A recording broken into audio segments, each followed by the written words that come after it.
Hello, we've got some great summer savings going on right now at soulmart.me. For instance, how about Bernadette Morgan with the Vagina Rebound? If you're a lady on your way to have a relationship, this is a reading that will coach you back to where you want to be. Maybe you're shy and don't want to talk to a practitioner. How about DJ David Palmer? He'll make a custom 20-minute MP3 on your chart. Or after the 4th of July, we're happy to announce Act 3 videos are available for immediate download. All that at soulmart.me.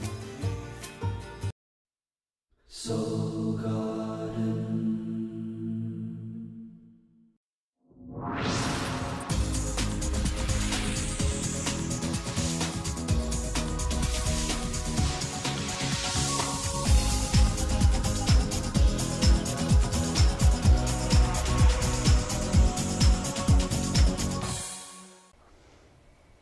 Hello, Officer Scorpio, and welcome back to Soul Horoscopes Weekly Edition. I'm your host of the universe, Christopher Witecki, and I want to personally invite you down to soulgarden.me.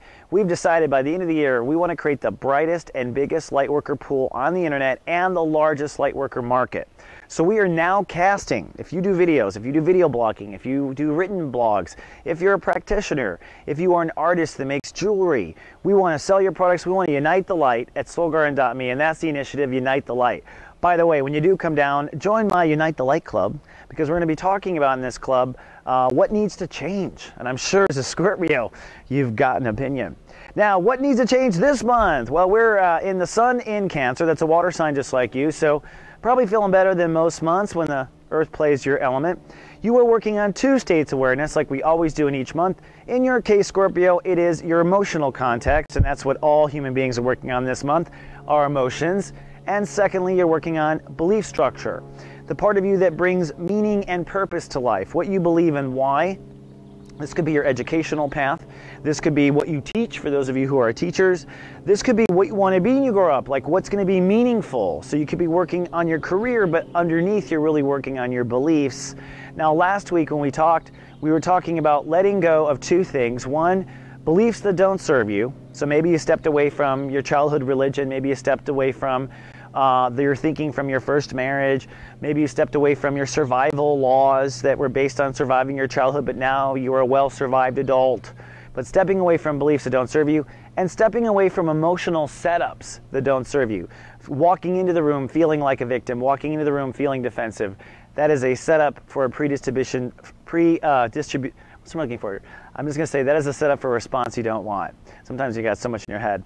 So as we start this week, we're going to be exploring your test, or your lesson for the week is to decide where you think each of these areas of your life should go. Where should emotions begin and end in your world, and what do you believe in? And on Monday, Chiron rules the day. That means integrity rules the day, which means either you're going to feel like you're in integrity or you're not.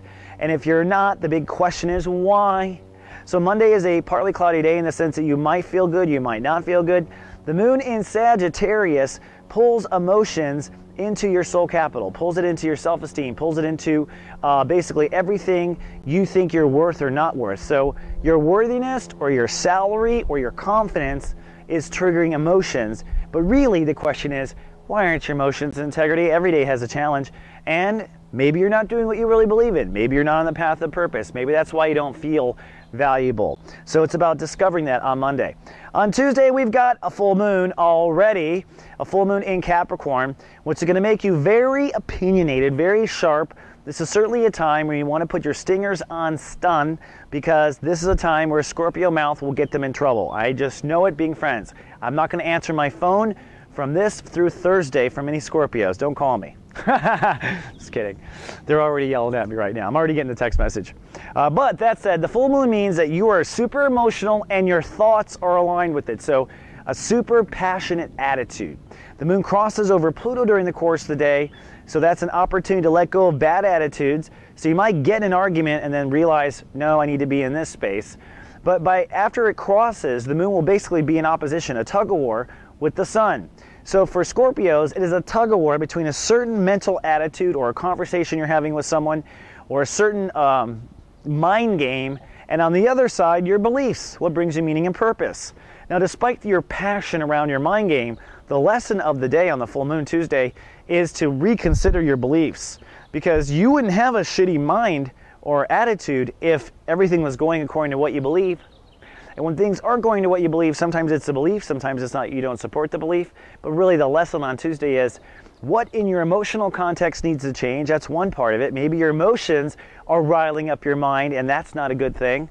Or maybe your belief in meaning and purpose needs to be in a new direction. That's the Tuesday big question. On Wednesday, it's the 4th of July. Happy birthday, United States. You know, the sun is a Cancer with a Sagittarius rising and an Aquarius moon. So just put that out there for those of you who are astronauts like me. Actually, it's an Aquarius day, so it's a breakdown day. 4th of July is breakdown. Now, for you, this is a breakdown in something you believed or a breakdown emotionally. So again, it's the two lessons, managing your emotions or managing your belief structure.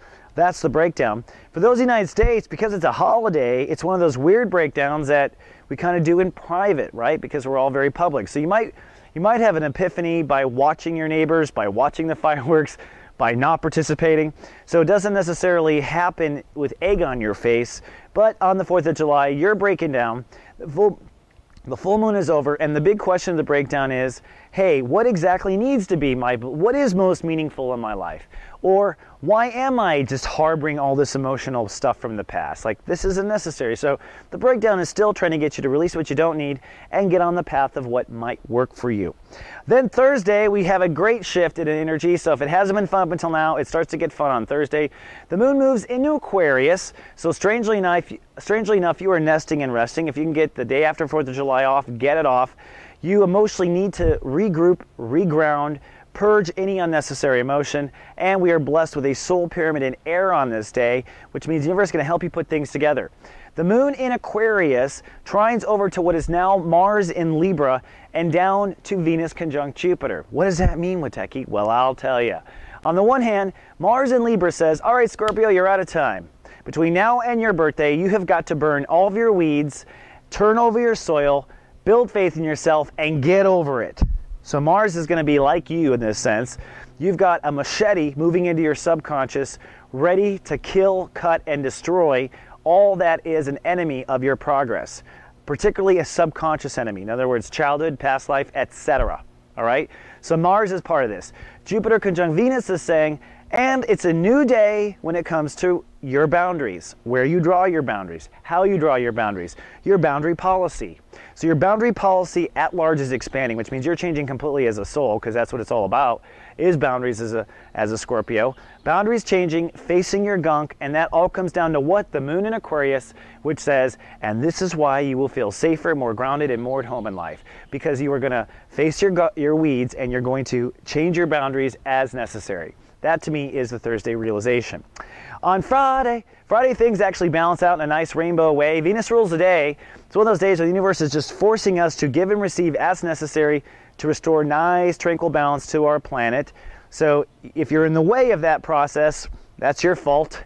If you're in the way, ask yourself, why are you not happy on Friday? The moon moves into Pisces. Now that's going to shift emotions to your inner child. So if you're not happy on Friday, it could be your inner child is not satisfied. Not enough joy, not enough love, not enough creativity, not enough chocolate. That is all possible. But remember, at the same time, this month is all about how you manage emotions and also what brings you meaning and purpose. So if your inner child is pissed, do you not put meaning and purpose in what your inner child wants? That's a question for Friday. And if your inner child is pissed, do you not settle down your emotional context with your child when you're emotionally upset? Or when your inner child's upset, do you not have a policy with your emotions to chill it out? So that's also a possibility on Friday.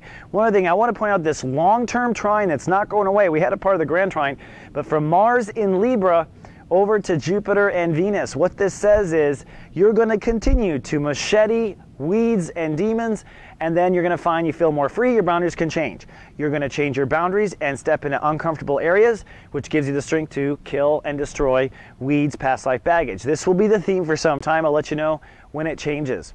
By the by, if you want to come gab with me, I've got a new show coming out. It's called Unite the Light. Actually, it's my own office hours. I'm going to do it at noon on Fridays. I'm taking the noon Friday slot, and this is going to be a webcam talk show where I'm talking to people, we're talking about solutions. No, I'm not going to read charts on the air, and only I want to hear about solutions, not so much problems. But come on down, come chat with us. It's not recorded, and it's just my way to start talking about how we're going to unite this light thing, how we're going to bring it all together. Then on Saturday, it's really a spacey day. Your inner child wants to play on Saturday. The best thing you could do is actually explore your creativity on Saturday. Inner child wants to be childlike, wants to have fun. The moon is going to cross over Neptune and Chiron. So that's a super dose of psychic emotional energy. At the same time, Neptune rules the day, which is psychic emotional energy. So Saturday is a psychic subconscious day basically for everyone on the planet. Your inner child is online, so that's good because your heart really has all the answers. And what the answers that we seek are, what brings your life most value? What do you believe in? What do you really believe in? What is the most important thing in your life? And secondly, emotionally, what is it going to take for you to feel good all the time? Those are the two important questions for Neptune on Saturday. And those watched over by GA, I will remind you, of course, because I'm always with you. Then finally, on Sunday, it's the big commitment day. Saturn rules the day, which means the universe would like us to know what direction we feel we should aim next week when it comes to emotional responses and it comes to what you most believe in. So it is time to beta test this. You don't have to be completely certain. This is not Scorpio certainty where it's the live or die. This is like, I think it's this way, okay? More of a Taurus approach to the direction. But that said, Sunday, decide. What do you think you most believe in? What is your emotional policy? And the moon in Pisces is your inner child is online and speaking to you. So your heart really should be the biggest judge on that day. Let your heart have 5 votes and the rest of your states of awareness only have 1. All right, Scorpio, that's all I got for this 7-day forecast. I hope to see you on Friday for Unite the Light. I hope to see your profile in the garden. I hope to see people emailing me at casting@soulgarden.me. And otherwise, I hope to see you in 7 days. Until then, live, love, be.